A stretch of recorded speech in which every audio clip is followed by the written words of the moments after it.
I'm here with Candie Cooper, and she is going to show us how to take an old purse and turn it into something fabulous, right? Yes, we're basically going to play dress up and make some really fun purses. Cool, so how do we get started? Okay, the first thing you're going to do is cut your shapes. All right, we're using just a regular cowhide leather, but obviously there's so many trendy materials right now, like cork, you could use denim, you could cut anything. But today I'm gonna just cut up some leather. I like how you say it's just a regular cowhide leather, because like you have shiny leather. I'm like, there's no fancy cow I know that looks like that. That's amazing. But so many different materials, you know, you pick your power material and go to it.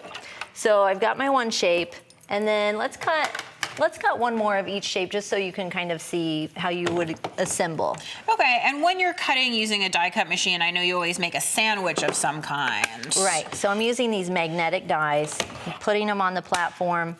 And it sticks on there. I can hear the click, and it's just there. So that way you know you can conserve your materials, which I always like because I'm super cheap. Yeah. And to make sure that like I really am placing it exactly where I want. So you can use all your scraps, because I see you have lots of leather that has holes already cut out of it. Totally. And you're just using it over and over until it's really gone. I bet our studios could be friends because there's lots of baskets of scraps. Nothing goes wasted. The perfect scrap. You can't lose that. Right. So you can see how I'm just cutting different shapes and pieces. I was going to say, this is a smaller version of this same shape, which is really nice because you can see how they just nest together. You get a nice little silhouette. Yeah. So I've got some ready to go here. We're going to actually be embellishing this little purse right here. This By the way, cute glitter I love clutch. you, Candie, because you saw a glitter clutch and you were like, this needs more. It's not enough. Yeah. Yeah, the foil look wasn't, it's never enough. Right. That's my husband, Julie. It's never enough. So, okay, so now we're going to lay out our pieces, and then we're going to start putting them together.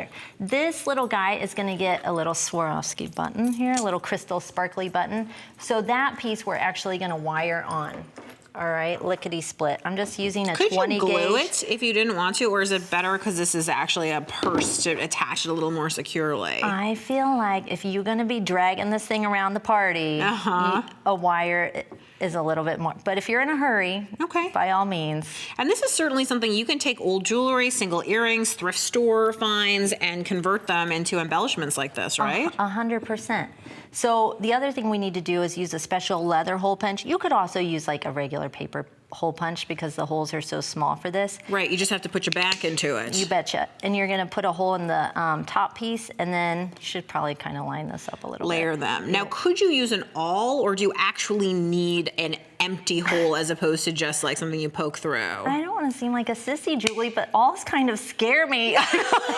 Because it's a long needle and you might actually stab my yourself. hand. Yeah. Yes, okay. So I'm just putting these two pieces together, and then the old button trick, like they come on the card, I'm just pulling like a brad, you know? Oh, that's so clever. Okay. I thought you were going to do something that seemed a lot harder. This actually seems easy and like I could do it. Yeah. Now I understand why you were like, Julie, why would you glue it? Just put it on with a wire. I'm just putting it on, and then I'm going to turn. The nice thing about cowhide is it's a little squishy, so when you turn those wires down back the other way. It's almost like a staple. That's totally how a staple looks. Yeah. So now we're going to use this special quick drying gel glue. Okay. And why does it need to be a gel glue? Because it's fabric or leather? It sits on top of the leather. Instead of getting sunk into it's that. Not spongy. Okay. And then put a little bit, you got to be kind of careful because you do have crystals and you don't want this to fog over your crystals. Okay. But it should be okay because it's kind of buried under the leather. But if you're worried about it, put it in front of a fan while it dries. Okay. And then we're just going to press that guy down. I didn't know that glue could fog up crystals, so I'm glad you gave that tip. Yeah, you got to be careful with that.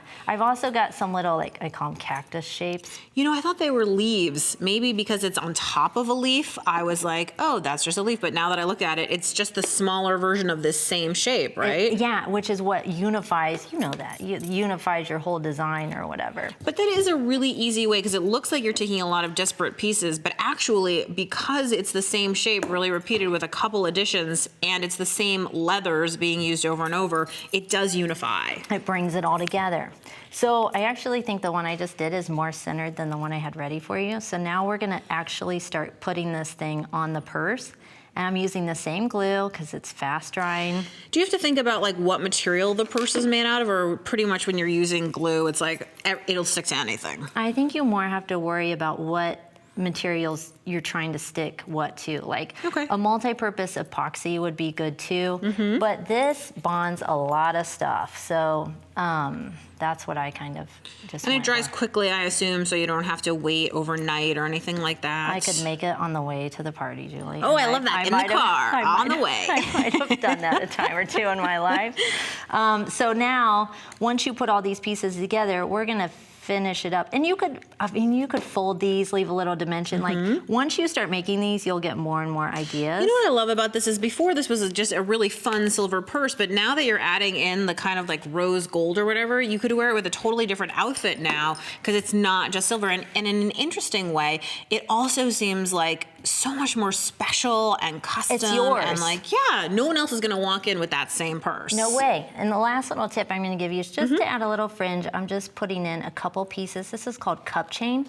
And all I did was just shove some glue under that last little bit of leather. Okay. And then I probably should have tucked it up a little bit more, but I was talking and making. And I forgot. But just adding that little bit of fringe, this stuff needs about 80 seconds to work. But you see, just adding that little bit of Right, the movement The to movement. it is amazing and really cool. And I know you also gave me another tip, which is you and I both like shiny. And if your purse isn't already blinged out, there's actually a way that you can make it blinged out. blinged out, and hide some imperfections because Okay. we are making old, new again. Thrift store purses, and you never know if they have a crack or some kind of damage, but you can Right. hide it. So if it's scuffed up or something like that, that's what Okay. I found on this one. This is what I did, is I just grabbed a giant, That is a giant brush. stiff bristle brush, and then you can just kind of brush over, and especially love it with this texture. I was But going to say, it really makes that texture pop out. yeah, you can see it just kind of puts your own little spin, and you can go heavy like I did right there in Right. certain areas. But Now, just Julie, really it's just work over any it. acrylic paint will work here. You Yes. just need something that's going to be permanent on that leather and not fall off. Right. And you can even do, oops, my dollar price tag from the. You're a big spender. You're a big spender. on that. But you do want to kind of check, make sure it looks pretty clean, you Yeah. know. But there's so many abandoned purses that And need then a I was good going to home. say, I can see how easily you can just place that on there. And if we look over at some of the finished ones you have here, which I love, we talked about the dry brushing, Yes. which I can certainly see all demonstrated in here, along with, here you've gone without the shiny leathers. Yes. Look at this. Even cut up an old beautiful purse. That's the old strap. so you clever. can see, you can use your tool and then tie it in with your die cuts. How about this ribbon that's on this one? That is Indian ribbon, really Okay. beautiful, and I used a hot glue gun to put it on there. Oh, fabulous. And it has, of course, the tassel, so it also has movement like the one we did, where this is going to move around, catch the eye, and let everybody know that you have arrived. More really is more, Julie. I 100% believe it. More is more. So these are so many exciting ways to take an old purse and turn it into something really special and custom. Thanks, Julie. Thanks so much, That was Candie. fun. Yeah.